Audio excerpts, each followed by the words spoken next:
Hi. അപ്പം ഇതിനകത്ത് പറഞ്ഞ പോലെ ഇവൻ എന്ത് ചെയ്തു എന്നുള്ളത് കാണാം കേട്ടോ. അപ്പോൾ ഒരു അടിപൊളി സൂപ്പർ ചിക്കൻ കറിയാണ്. അപ്പോൾ എല്ലാവരും സ്കിപ്പ് ചെയ്യാതെ കണ്ടോ. എങ്ങനെ ചെയ്യുന്നതെന്ന് ഇതിനകത്ത് കാണിക്കുന്നുണ്ട് കേട്ടോ. അപ്പോൾ അതിനാവശ്യമായത് ഇഞ്ചി, വെളുത്തുള്ളി, പച്ചമുളക്, സവാള, വേപ്പിൻ്റെ ഇല.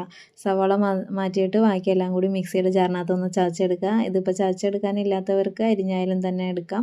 അതിനുശേഷം പാൻ വെച്ച് എണ്ണ ചൂടായതിന് ശേഷം നമ്മൾ ഇതിനകത്തേക്ക് ഇതെല്ലാം കൂടി മിക്സ് ചെയ്തിട്ട് ഒന്ന് വഴറ്റിയെടുക്കുക കേട്ടോ. വഴറ്റിയെടുക്കുക എന്ന് പറഞ്ഞു കഴിഞ്ഞാൽ ഈ ഒരു മൂപ്പ് തന്നെ വരണം ശരിക്കും. ഇതാവുമ്പോഴത്തേനും ഫസ്റ്റ് ആഡ് ചെയ്യേണ്ടത് മല്ലിപ്പൊടിയാണ്. മല്ലിപ്പൊടി തീ കുറച്ചിട്ടിട്ട് ആഡ് ചെയ്ത് 1 മിനിറ്റോളം തന്നെ ഒന്ന് മൂപ്പിക്കുക. അതിനുശേഷം മാത്രം നമ്മൾ ഗരം മസാല, ചിക്കൻ മസാല ആഡ് ചെയ്ത് കൊടുക്കുക.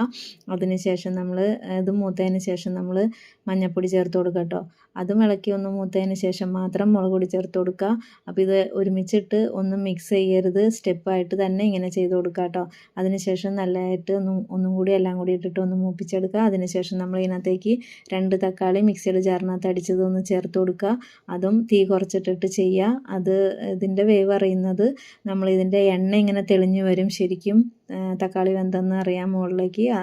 അപ്പോഴത്തേനും നമ്മൾ ഈ കഴുകി വാരി വെച്ചിരിക്കുന്ന ചിക്കനും ആവശ്യത്തിന് ഉപ്പും ആഡ് ചെയ്ത് കൊടുക്കുക കേട്ടോ. പിന്നെ നമ്മൾ അടച്ചു വെച്ച് തീ കുറച്ച് തന്നെ വേവിച്ചെടുക്കുക. ഇതിനകത്തു നിന്ന് തന്നെ വെള്ളം ഇറങ്ങി വരും, ഒട്ടും വെള്ളം ചേർക്കേണ്ട ആവശ്യമില്ല. ആ വെള്ളത്തിൽ തന്നെ നമുക്ക് ഈ ചിക്കനെ വേവിച്ചെടുക്കാനും പറ്റും കേട്ടോ. അപ്പോൾ നല്ലൊരു അടിപൊളി സൂപ്പർ ചിക്കൻ കറിയാണ്.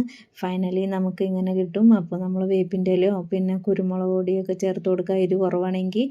പിന്നെ അല്ലാത്തവർക്ക് മല്ലിയിലൊക്കെ ചേർത്ത് കൊടുക്കാം. പിന്നെ നമുക്ക് ഇതിനകത്തേക്ക് ഇപ്പോൾ കുറച്ച് ഗ്രേവിയൊക്കെ വേണമെന്നുള്ളവർക്ക് തേങ്ങാപ്പാലൊക്കെ ചേർത്ത് കൊടുക്കാം കേട്ടോ. അപ്പോൾ നല്ലൊരു സൂപ്പർ കറിയാണ്. എല്ലാവരും ഒരു പ്രാവശ്യം ഒന്ന് ചെയ്ത് നോക്കുക. പിന്നെ നിങ്ങൾക്ക് ഇഷ്ടമായെങ്കിൽ ലൈക്ക് ചെയ്യുക, കമൻറ്റ് ചെയ്യുക, സബ്സ്ക്രൈബ് ചെയ്യുക കേട്ടോ ചാനൽ. പിന്നെ ഇത് ചെയ്യാൻ അറിയാത്ത ഫ്രണ്ട്സിനൊക്കെ ഈ വീഡിയോ ഒന്ന് ഷെയർ ചെയ്ത് കൊടുക്കട്ടോ. അപ്പോൾ അടുത്ത വിശേഷവുമായി വരുന്നവരേക്കും ടാറ്റാ, ബൈ.